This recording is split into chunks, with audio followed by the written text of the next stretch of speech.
কথিকা চ্যানেলের পক্ষ থেকে আপনাদের সবাইকে স্বাগত জানাচ্ছি আমাদের নিয়মিত আয়োজনে। আজ আপনাদের জন্য থাকছে শীর্ষেন্দু মুখোপাধ্যায় রচিত একটি ছোট গল্প। গল্পটির নাম হল স্বপ্নের ভিতরে মৃত্যু। গল্পটি একটি রিকোয়েস্টেড গল্প। আমাদের একজন নিয়মিত শ্রোতা আছেন যিনি আমাদের চ্যানেলটি ফলো করেন, আমাদের গল্পগুলো শোনেন। তিনি রিকোয়েস্ট করেছেন আমাদেরকে এই গল্পটি পাঠ করে শোনানোর জন্য। তাহলে চলুন শুরু করছি আমাদের মূল গল্প, স্বপ্নের ভিতরে মৃত্যু। লিখেছেন Shirshendu Mukhopadhyay. This is the way the world ends, not with a bang, but a whimper. একদিন জুন মাসের এক বিকেলে মাখনলালের মন ভালো ছিল না। সেদিন অফিসে অনেকক্ষণ ধরে একটানা একটা জরুরি কাজ করতে হয়েছে। যখন অবশেষে হাই তুলে আড়মোড়া ভেঙে সে ঘড়ি দেখল, তখন 6:17 তার মেরুদণ্ড ব্যথা করছিল।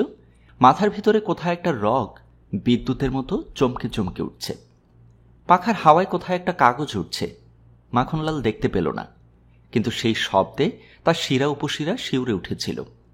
তার চারদিকে জনশূন্য নিঃশব্দ ঘরটা প্রকাণ্ড হয়ে আছে। মনে হলো তাকে অন্যমনস্ক রেখে সারা বিকেল ধরে তার জ্বর এসেছে।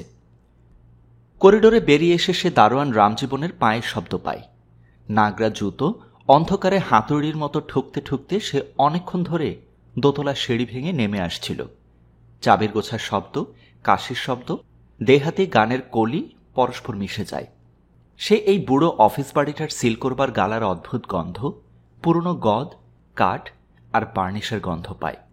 অল্প অন্ধকার দীর্ঘ করিডোরটা পায়ে পায়ে পেরিয়ে যেতে যেতে হঠাৎ মনে হয় বয়স ঢের বেড়ে গেছে। আর মনে হয় বাইরে কোথায় তাকে বাদ দিয়ে একটা উৎসব চলতে চলতে শেষ হয়ে এলো। সিঁড়ি ভেঙে সে বাইরের আলো আর শব্দের মাঝখানে নেমে আসতে আসতে স্পষ্ট টের পেল রামজীবনের গানের কলি হঠাৎ লক্ষ্যহীন অন্ধের মতো টাল খেতে খেতে পুরনো অফিস বাড়িটার কড়িবর্গা আর দেওয়ালের পলেস্তার ভিতরে ঢুকে স্তব্ধ হয়ে যায়। বাইরে হাওয়ায় দোকানের উজ্জ্বল আলো আর লোকজনের ভিড়ের ভিতরে নেমে এসে হঠাৎ ঘুম এবং স্বপ্ন ভেঙে গেলে যেমন হয়, তার তেমনি সবকিছু খুব অচেনা লাগছিল। মনে পড়ল সে অনেকক্ষণ সিগারেট খায়নি, জল খায়নি, কোনো খাবার খায়নি। অন্যদিন এই সময় তার বাড়ি ফিরে যাওয়ার কথা। মনে হয় ললিতা তার অপেক্ষায় আছে, কিন্তু আজ এক্ষুনি তার বাড়ি ফিরে যেতে ইচ্ছে করল না। মনে পড়ে কতকাল সে কলকাতার রাস্তায়, ময়দানে, এসপ্লানেডে ঘুরে বেড়ায়নি। দোকানের শোকেসে সাজানো জিনিস, আলো, লোকজন দেখতে দেখতে 2 পয়সার বাদাম শেষ করে খামোখা কোনো রেস্টুরেন্টে ঢুকে পড়েনি। এইসব খানিকক্ষণ ফুটপাতে দাঁড়িয়ে ভেবে নিল সে। তারপর আস্তে আস্তে ট্রাম রাস্তা পেরোল মাখনলাল। জুন মাসে পরপর কয়েকদিন অনাবৃষ্টি গেছে। জ্বরগ্রস্ত ফুটপাত থেকে, দেওয়ালের গা থেকে ভাপ উঠে গেছে। ধুলোয় ঘুলিয়ে উঠছে এসপ্লানেডের আলো। গা ঘেঁষে বেন্টিং স্ট্রিটের মন্থর ট্রাম চলে যায়। নিচু বুকচাপা দোকানঘর থেকে চামড়ার কটু গন্ধ বুক গুলিয়ে ওঠে। বৃষ্টি হবে কি? মাখনলাল চোখ তুলে আকাশ দেখল। মেঘ না, তারা না, কিছুই দেখা যায় না। আলো অন্ধকার, অবয়ব চোরাগুলি, মুন্ডের শাড়ি চোখের উপর দিয়ে ভেসে যাচ্ছে। শোকেসে সাজানো radio, golf stick, Hawaii shirt, suit পরা ডামি আলোর নিচে চকিতে হেসে উঠল। একটা সিনেমা হল, লবিতে নিঃসঙ্গ সাদা একটা ওজন নেওয়ার যন্ত্র।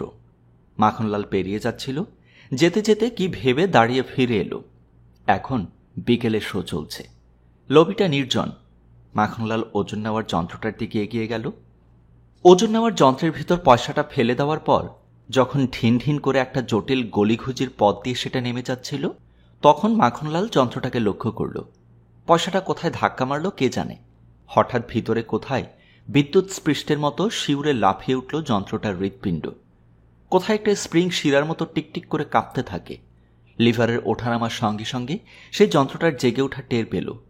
মনে হয় এতক্ষণ স্তব্ধ থাকবার পর যন্ত্রটার শিরাধমনির ভিতর দিয়ে রক্তস্রোত প্রবলভাবে বয়ে যাচ্ছে। টিক করে টিকিট পড়ল ছোট্ট খোপের মধ্যে। কয়েক পলক মাখনলাল সাদা মসৃণ সুন্দর যন্ত্রটার দিকে তাকিয়ে রইল, ঠান্ডা ঘুমন্তের মতো। মনে হয় একটুক্ষণের জন্য জেগে উঠে। তারপর জাগরণ ক্লান্তিকর দেখে যন্ত্রটা আস্তে আস্তে আবার তার শীতল চিন্তাহীন ঘুম এবং স্বপ্নের ভিতরে চলে গেছে। মাখনলাল ওজনের টিকিট তুলে একটা মেয়ের ছবি দেখতে পেল। ছবির নিচে তার ভাগ্য দেওয়া আছে। ওজন ছাপানোর টিকিট হাতে মাখনলাল সিনেমা হলের লবি থেকে বেরিয়ে হাঁটতে লাগল। টিকিটের ওজন ছাপানো দিকটায় ভালো খবর প্রায়ই থাকে। সে দেখল এবার 5 পাউন্ড কম। লম্বার অনুপাতে তার ওজন বরাবরই 4-5 পাউন্ড কম ছিল। তাহলে সব শুদ্ধ মাখনলাল হিসেব করে দেখল তার যতটা ওজন হওয়া উচিত তার চেয়ে এখন তার ওজন 8-9 পাউন্ড কম। তার মন আস্তে আস্তে বিষণ্ণ হয়ে যাচ্ছিল। ওজন নিয়ে সে কখনো বড় একটা ভাবেনি, কিন্তু হাঁটতে হাঁটতে একসময় টের পেল চারদিকের ভ্রাম্যমান লোকজনদের যাতায়াত, স্টেট বাসের শব্দ, এইসব আলোকিত দৃশ্যের ভিতরে থেকেও সে আজ কেবলই নিজের ওজনের কথা ভাবছে।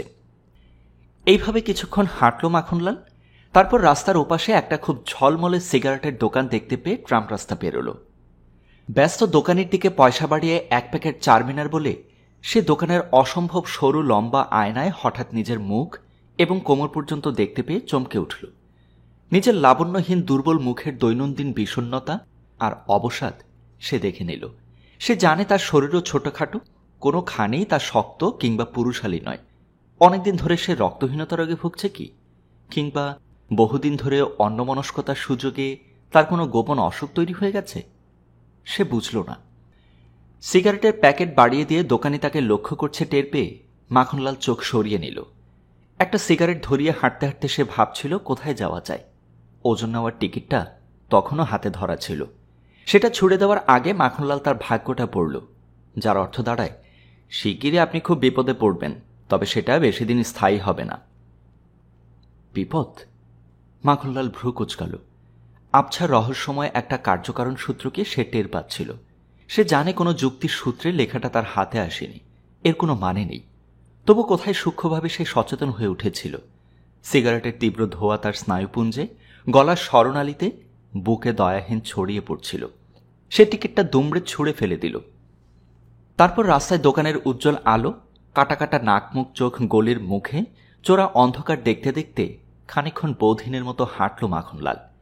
সে অ্যাসপ্ল্যানেডের বড় রাস্তা, চেনা পথ ছেড়ে আধো অন্ধকার অচেনা রাস্তায় ধাঁধার ভিতরে উদ্দেশ্যহীনের মতো ঘুরছিল। কখনো মন খারাপ হয়ে যেতে থাকলে সে দেখেছে কিছুই করার থাকে না। সে নিজের ভীষণ অন্যমনস্কতা টের পেল তার ভয়ঙ্কর খিদে পেয়েছে, তেষ্টায় বুক জ্বলছে। অচেনা গলির মুখে ছিমছাম একটা রেস্টুরেন্ট দেখতে পেয়ে তার দরজায় উঠে দাঁড়ালো মাখনলাল। কাচের পাল্লা ঠেলে ভিতরে একটা পা বাড়ালো। ভিতরে কোথাও রেডিও বা গ্রামোফোন কোনো অদ্ভুত ড্রামের বাজনা দমকে দমকে বাজছে। পলকের জন্য তার মনে হলো শব্দটা নেড়ি কুকুরের মতো গায়ে গা ঘষাতে ঘষাতে আর্তচিৎকার করে তাকে এই ঘরে ঢুকতে বারণ করছে। ভিতরে ধুধু আলো জ্বলছে। সেই আলো কাঁচ বসানো টেবিল ছাইদানি, পিরিচ, চেয়ার টেবিলের চকচকে বার্নিশের উপর থেকে বিচ্ছুরিত হয়ে আলপিনের মতো তার চোখে বেঁধে। মনে হয় এর লম্বাটে হলঘরের মতো ঘরটা সবকিছুই আলো বিকিরণ করছে। ভিতরে খুব বেশি ভিড় নেই। যারা আছে তাদের প্রায় সকলকেই বিদেশি কিংবা জাহাজের লোক বলে মনে হয়। বাঁদিকে দেয়ালের কাছে কাউন্টারে হেলান দিয়ে দাঁড়িয়ে একটি মেয়ে। তার কালো মুখে বেশি পাউডার কিংবা রং মাখা বলে মুখটা ছাই রঙা, রক্তশূন্য। রুক্ষ চুল, উঁচু চোয়াল আর মৌভ রঙের শাড়িতে তাকে সাজানো ডামি বলে মনে হয়। শিরাবহুল কালো একটা হাত কাউন্টারের উপর প্রাণহীন, কেউ এসে তুলে নেবে বলে অপেক্ষা করছে। দু একজন ফিরে তাকিয়ে মাখনলালকে দেখে। যারা বসে আছে তারা সবাই খুব লম্বা চওড়া আর জোয়ান বলে তার বোধ হলো। সে টেবিলের উপর ছড়িয়ে থাকা কতগুলো মজবুত কবজি দেখছিল। দমকে দমকে ছড়িয়ে যাওয়া গান, তালে তালে মৃদু মাথা নাড়া, সবকিছুরই অতিরিক্ত এখানে। তাকে কেউ গ্রাহ্য করল না, যেন সে তার তুচ্ছ শরীর, রক্তশূন্য মেয়েলি মুখ, দুর্বল হৃৎপিণ্ড নিয়ে দাঁড়িয়ে থেকে এখানকার ভীষণ পুরুষালী একটা আবহাওয়াকে নষ্ট করে দিচ্ছে। এইসব আলো, গান, মেয়ে তার জন্যে নয়। মনে হলো সে ভুল জায়গায় এসেছে। ভাবল ফিরে যাই। কাউন্টারে বসা প্রকাণ্ড একটা লোক। হাতছানি দিয়ে সে মাখনলালকে একটা খালি টেবিল দেখিয়ে দেয়। অকারণে খুন খারাপি রঙের ঠোঁট ফাঁক করে মেয়েটা হাসে। চোখ সরিয়ে নিচ্ছিল মাখনলাল। বমি হওয়ার আগের মুহূর্তের দমকা ঘূর্ণি শরীরের ভিতর থেকে উঠে আসছে টের পেয়ে মাখনলাল হাত নেড়ে লোকটাকে জানাতে চাইল বসবে না। লোকটা একটা মোটা আঙুল মুখে পুড়ে মাড়ি পরিষ্কার করতে করতে তার দিকে নিষ্পৃহ তাকিয়ে দেখে।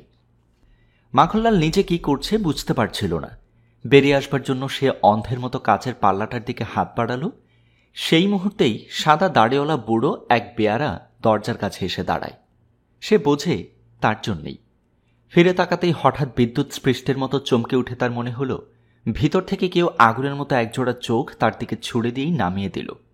পয়সার মতো কি একটা বস্তু তার শরীরের জটিল ফুসফুস মেরুদণ্ডের পথ পেয়ে ঠিন ঠিন করে হঠাৎ গড়িয়ে দেয়।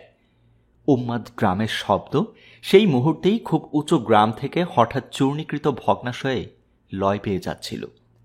পলকের জন্য মাখনলাল নিজের জেগে ওঠা টের পাচ্ছিল। কার চোখ দেখতে পেয়েছে বুঝল না। বিনীতভাবে পাগড়ির ছায়ায় ঢেকে বুড়ো বেয়ারাটা মাখনলালকে কিছু বলছিল। মাখনলাল শুনল না, কিংবা শুনেও কিছু বুঝল না। সে জানত না যেন তার অজান্তেই কোনো ঘটনা এখানে ঘটে আছে, যেন এরা এতক্ষণ দোকান সাজিয়ে তার জন্যই অপেক্ষা করছিল। সে দ্রুত চোখে শেষবারের মতো রেস্টুরেন্টের ভিতরটা দেখে নিচ্ছিল। মনে হলো এখানে কোথাও কোনো জরুরি জিনিস সে ফেলে যাচ্ছে। ভিতরের আলো, সহস্র তল থেকে প্রতিধ্বনিত বাজনার শব্দ, তালে তালে মৃদু মাথা নাড়ার ভিতরে কোথায় যেন যুদ্ধযাত্রার প্রাক্কালে সৈনিকদের মতো বেপরোয়া ভাব ছিল। মেয়েটার স্থির অবয়ব কাউন্টারে হেলানো। প্রকাণ্ড লোকটা হঠাৎ ঘাড় হেলিয়ে সিলিং দেখছে। বুড়ো বেয়ারাটা দাদুর মতো স্নেহময় দৃষ্টিতে তাকিয়েছিল, কিন্তু এদের ভিতর তার চোখ সে দেখতে পেয়েছে বুঝল না। চোরা মারের মতো তাকে আঘাত করেই চোখটা বিবরে সরে গেছে, যেন কেউ আংটি পরা হাত আলোর সামনে এনেই সরিয়ে দিল। বিচ্ছুরিত আলো পলকের জন্য তার চোখে বিঁধেছিল। কেন তার এমন হলো? কাছের পাল্লাটা ঠেলে সিঁড়ি ভেঙে ফুটপাতে নেমে যেতে যেতে সূক্ষ্ম একটা অস্বস্তিকে টের পায় মাখনলাল। যেন হঠাৎ জেগে উঠে সে ঠিক কোথায় এসেছে চারপাশে তাকিয়ে বুঝবার চেষ্টা করল। শ্বাস নিতে তার সামান্য কষ্ট হচ্ছিল, খুব উত্তেজনার পর যেমন হয়। সে স্থিরভাবে কোনো কিছুর দিকে তাকাতে পারছিল না, বুঝতে পারল না কোথায় এসেছে। যেন তার হাত পা কোনো কিছুরই তার বশে নেই। কেন সে এখানে এসেছিল?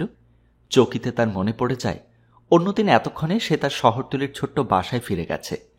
তার দেরি দেখে নিশ্চিত ললিতা এখন 6 বছরের বুকুকে পাশে নিয়ে মেঝের উপর গড়াচ্ছে। সে ফিরলে উঠে দরজা খুলে দিতে ললিতার ঘুমন্ত মুখ বেয়ে পড়া চুল, স্খলিত আঁচল দেখা যাবে। খানিকক্ষণ যেন ঘুমের ভেতরে হেঁটে গেল মাখনলাল। কিছুক্ষণ আগেকার গুমট ভাবটা আর নেই। দূরে কোথাও বৃষ্টি হচ্ছে মনে হয়। অবাস্তব অ্যাসপ্ল্যানেড দুলে দুলে সরে যায়। ভেঙে পড়া দুর্গের অবশিষ্ট একটিমাত্র স্তম্ভের মনিউমেন্ট। কারা তার সঙ্গে হাঁটছে, উল্টো মুখে হাঁটছে, সামনে পিছনে এলোপাথাড়ি তাকে পেরিয়ে যাচ্ছে। তাদের অবয়ব, মুখ এবং শোকেসে আয়নায় প্রতিবিম্বিত তাদের গোলাকার, কখনো লম্বাটে অ্যাবস্ট্রাক্ট, চলন্ত ভগ্ন অবশেষ। কেন এমন হয় সে ভাবছিল। কার চোখ সে দেখছিল? কার চোখ? খুব নিষ্ঠুর কেউ কি? অমন নিষ্ঠুর চোখের লোক পৃথিবী থেকে যত কমে যায় তত ভালো। কেমন নিঃসঙ্গ লাগছিল মাখনলালের। বুকে লুকোনো কোনো মাইক্রোফোন থেকে কে যেন কেবলই কথা বলছে। তার ঠোঁট নড়ছিল। সে কিছুই শুনতে পেল না, বুঝল না। হাজার কোণ থেকে, স্মৃতি থেকে, স্বপ্ন থেকে তির্যক, ভাঙা, যৌক্তিক দৃশ্য ও শব্দ তার উপর ঝরে পড়ছিল। নাকি বৃষ্টি? সুরেন ব্যানার্জি রোড পার হতে গিয়ে ট্রাফিক পুলিশের উত্থলিত হাতে বাধা পেয়ে সে জুন মাসের প্রথম বৃষ্টিপাত দেখল। হাজারটা থার্মোমিটার ফুটপাতে আছড়ে পড়ে ভাঙছে। সংবিত পেয়ে দৌড়ে শিয়ালদার বাসে উঠতে গিয়ে সে দেখল ডবল টেকারে বেজায় ভিড়। বাস স্টপেজের শেডের নিচে কিছুক্ষণ দাঁড়ালো মাখনলাল। শেডের তলায় ভিড় ক্রমশ বাড়ছিল। ভিড়ে দাঁড়িয়ে সকলের গায়ের গরম অসুস্থ ভাব, নিঃশ্বাস, সিগারেট ধোয়া শ্বাস নিতে নিতে সে দূরগামী হরিণের লঘু পদশব্দের মতো বৃষ্টির শব্দ শুনছিল। মনে হয় চারপাশের সবকিছু হঠাৎ কোথায় যেন লণ্ঠভণ্ড হয়ে গেছে। সিঁড়িতে, ফুটপাতে, রাস্তায়, ডবল ডেকারে, সবকিছুর উপর চরাচর জুড়ে প্রবল হরিণের মতো লাফিয়ে ছুটছে বৃষ্টি। রাস্তার চৌমাথা, পুলিশ, লম্বা অফিস বাড়ি, উজ্জ্বল দেয়াল, সব কেমন আড়ালের মতো স্থির থেকে ভিজে যাচ্ছে। বৃষ্টির প্রথম দমকটা কেটে গেলে মাখনলাল ঘড়ি ঢেকে কবজিতে রুমাল বেঁধে রাস্তায় নামল। কিছুটা হেঁটে গেলে আবার বৃষ্টির জোর বাড়তে থাকে। জলের ফোঁটার প্রবল আঘাতে তার মুখের চামড়া ফেটে যাচ্ছিল। মাথাটা ভিজে যাচ্ছে।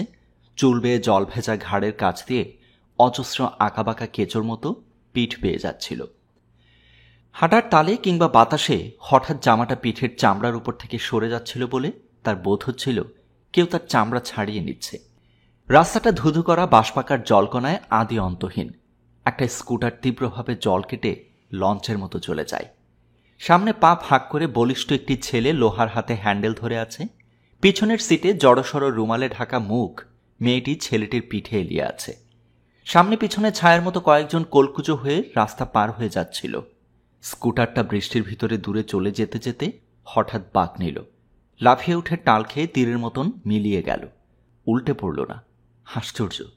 মাখনলাল দেখল চারিদিকে এখন এই বৃষ্টি ছাড়া কিছু নেই।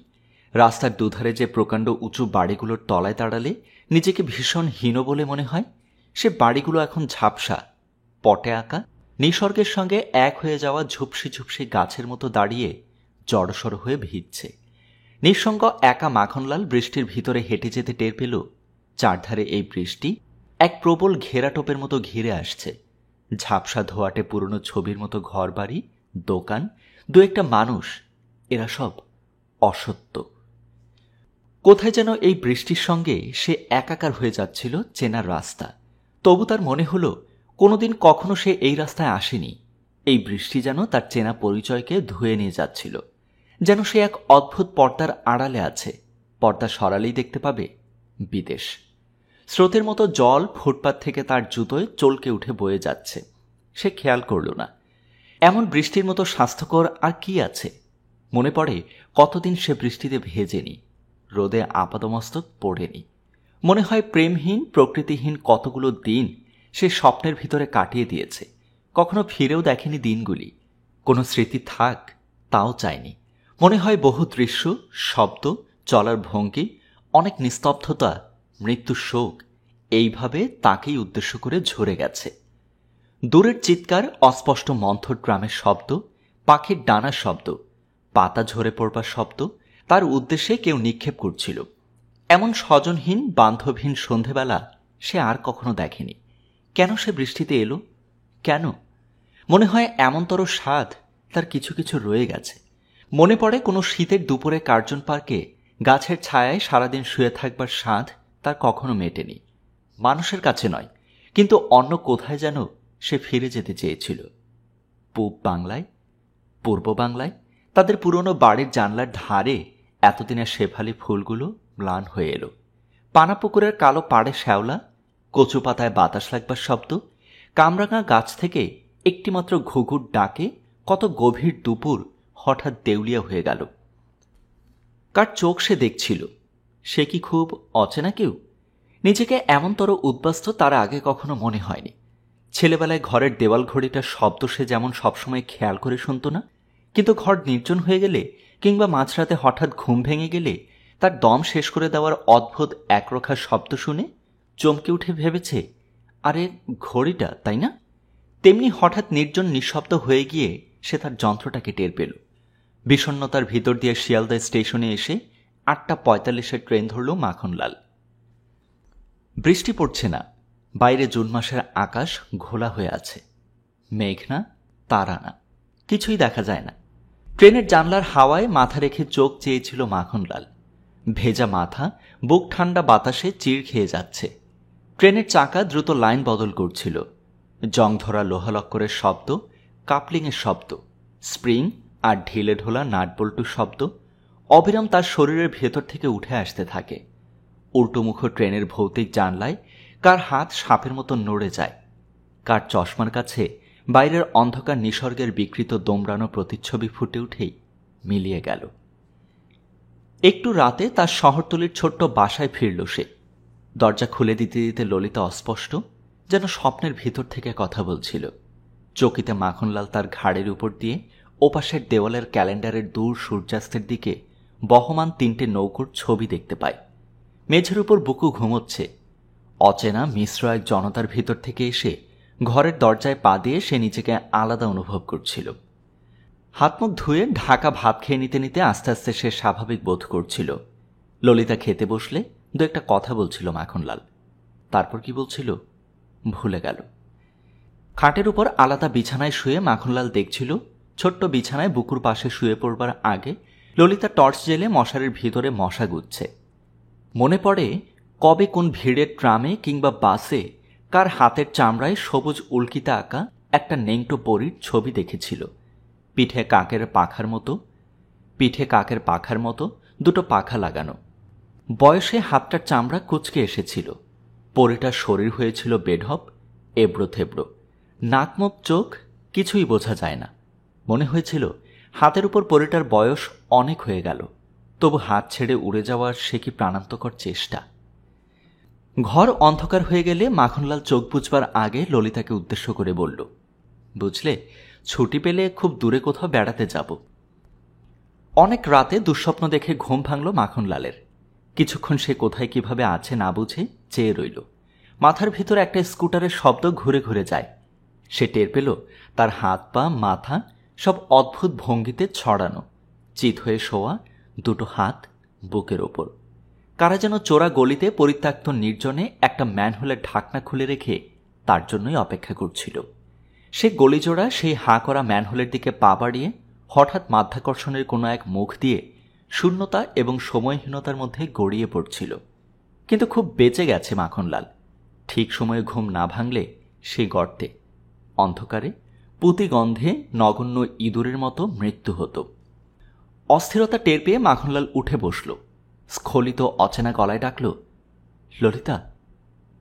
কেউ উত্তর দিল না। কারো জেগে থাকবার শব্দ তার শুনতে ইচ্ছে করছিল। বাইরে বৃষ্টিপাত থেমে গেছে, কিন্তু কোথায় যেন বৃষ্টির সঞ্চিত জল চুইয়ে কোনো শূন্য টিনের কৌটোর উপর পড়ছিল। প্রতিটি ফোঁটা সেই ভারযুক্ত শব্দকে কে যেন তার উদ্দেশ্যে শব্দভেদী বাণের মতো নিক্ষেপ করছিল। অনেকক্ষণ ঘুম এবং জাগরণের মাঝখানে এক অদ্ভুত নিশ্চেষ্টতার ভেতরে সে বসে রইল। বুকের বাঁ পাশে একটা অস্পষ্ট ব্যথা ডাকটিকেটের মতো লেগে আছে। মনে হলো স্বপ্নগুলো এখনো তার মাথা থেকে সম্পূর্ণ ভিতরে ঢাকনা খুলে রাখা ম্যানহোলে টেনে নিয়ে যাবে। এক ঝলক নীল বিদ্যুতের আলোয় ঘরটা অস্পষ্টভাবে তার চোখের সামনে লাফিয়ে উঠেই মিলিয়ে গেল। যদি আবার ঘুমিয়ে পড়ে সে? সঞ্চিত জলের সেই প্রতিটি ফোঁটার জ্যামুক্ত শব্দশূন্য টিনের ক্যান নির্জনতা তাকে অন্ধকারের ভিতরে ঠেলে দিচ্ছিল। যদি আবার ঘুমিয়ে পড়ে সে? সঞ্চিত জলের সেই প্রতিটি ফোঁটার জ্যামুক্ত শব্দশূন্য টিনের ক্যান নির্জনতা তাকে অন্ধকারের স্বপ্নের ভিতরে ঠেলে দিচ্ছিল। সে টের পেল তার সারা শরীরে শ্বাসওয়ালা ব্রণের মতো শিউরানোর রোমকূপ খাড়া হয়ে আছে। চৌকির পাশেই রাখা টুলের উপর থেকে গ্লাস তুলে নিয়ে অনেকটা জল খেল মাখনলাল। তারপর সিগারেট ধরালো। বৃষ্টির পর গুমোট গরমে ঘরটা ফেঁপে আছে। তার শ্বাস নিতে কষ্ট হচ্ছিল। বুক এখনো ভার। অস্পষ্টভাবে তার মনে হচ্ছিল কোনো দুর্ঘটনা ঘটে যাওয়ার আগেই ললিতাকে ডাকা উচিত। কিন্তু অতটা সময় পেল না মাখনলাল। ঘুম তটভূমি অতিক্রম করে তার জাগরণের ভিতরে আছড়ে পড়েছিল। কে যেন তাকে ধীরে টেনে নিচ্ছিল ঘুমের স্বপ্নের ভিতরে। স্কুটারের শব্দটা প্রচণ্ড বেগে তার মাথার ভিতর ঘুরতে থাকে। চকিতে মাখনলালের মনে হয় কে যেন বরাবর তার আগে আগে হেঁটে এসেছে। ওজনযন্ত্রের ভিতর ঠিক টিকিটটা তার জন্য সাজিয়ে রেখেছিল কে? অচেনা রেস্টুরেন্টে এক মুহূর্তের জন্য মুখোশ খুলে তার ভিতরের আগুন মাখনলালকে দেখতে দিয়েছিল কে? উত্তল কাচের তির্যক বিম্বের মতো চকিত বিদ্যুতের আলোয় ঘরটা আবার লাফিয়ে উঠলে মাখনলাল দেখতে পায় সে। সাদা দেওয়ালের মতো বুক, সাদা দেওয়ালটাই। ঈশ্বরের বুকের মতো সাদা দেওয়ালটায় চকিতে আবার বিদ্যুৎ বিস্ফোরিত হলে মাখনলাল সেখানে নিখুঁত সুন্দর একটা বুলেটের ছ্যাদা দেখতে পায়। মুহূর্তেই যন্ত্রণায় কুকড়ে গিয়ে সাদা দেওয়াল অন্ধকার দিয়ে ক্ষতস্থান কামড়ে ধরল। সিগারেটটা কোথায় ফেলল মাখনলাল? কোথায়? সে প্রাণপণে উঠে বসবার জন্য চেষ্টা করতে করতে ললিতাকে ডাকতে চাইল। চেষ্টা করে দেখল মাখনলাল ওঠা যায় না। পিয়ানোর রিড টিপে কে যেন মুহুর্মুহ বিদ্যুতের আলো ফেলছে। সে হাত বাড়িয়ে খুঁজছিল সিগারেটটা। এই ঘরেই কোথাও কোনো অন্ধকার কোণে সেটা পড়ে আছে, জ্বলছেও। তার পোড়ো গন্ধ আগুনের তাপ সে অনুভব করল। সে নিশ্চিত বুঝল কোথাও জড়ো করে রাখা কাপড় চোপড়ে, কাঠের টেবিলের পায়ের সঙ্গে লেগে কিংবা বিছানায় কারো অসতর্ক চুলের ভেতরে সিগারেটটা নির্দয় জ্বলছে। কেন এভাবে? কেন? মাখনলাল প্রশ্ন করে। মনে হয় বহুকাল ধরে একটা অন্ধকার ঘরের ভিতরে কোথায় একটা সিগারেট জ্বলছে। সে খুঁজছে খুঁজছে। সিগারেটটা আছে কোথাও। তার জ্বলা সে টের পাচ্ছিল। প্রাণপণে উঠবার, কাউকে ডাকবার জন্য সঙ্গে ছটফট করছিল। রাতের প্রথম কুকুরটা ডেকে উঠতেই আস্তে আস্তে হাল ছেড়ে দিল মাখনলাল। বুঝতে পারল সে মারা যাচ্ছে, ইঁদুর আরশোলার মতো তুচ্ছভাবে। কাল ক্ষতস্থান থেকে দুফোঁটা রক্ত দু চোখে গড়িয়ে পড়লে ওজন যন্ত্রটা ট্রাফিক পুলিশের মতো হাত বাড়িয়ে তার হাতে একটা টিকিট তুলে দেয়। মাখনলাল কিছুই দেখতে পায় না। নিশ্চিত শেষ স্বপ্নের ঢেউটা এসে পড়লে সে চকিতে শুনতে পায় ললিতা তাকে ডাকছে। কিন্তু তখন তটভূমি ছেড়ে দিয়ে ঢেউয়ে দুলে দুলে যাওয়ার মতো মাঝ সমুদ্রের দিকে চলে যাচ্ছিল মাখনলাল। গল্পের সমাপ্তি এখানেই। কথিকা চ্যানেলের পক্ষ থেকে আপনারা এতক্ষণ শুনছিলেন শীর্ষেন্দু মুখোপাধ্যায় রচিত একটি ছোট গল্প স্বপ্নের ভিতর মৃত্যু। চ্যানেলটি যদি এখনো সাবস্ক্রাইব করে না থাকেন তাহলে চ্যানেলটি সাবস্ক্রাইব করে রাখবেন এমনই আরও চমৎকার কিছু গল্প পেতে। সবাইকে ধন্যবাদ জানিয়ে আজকের মতো বিদায় নিচ্ছি।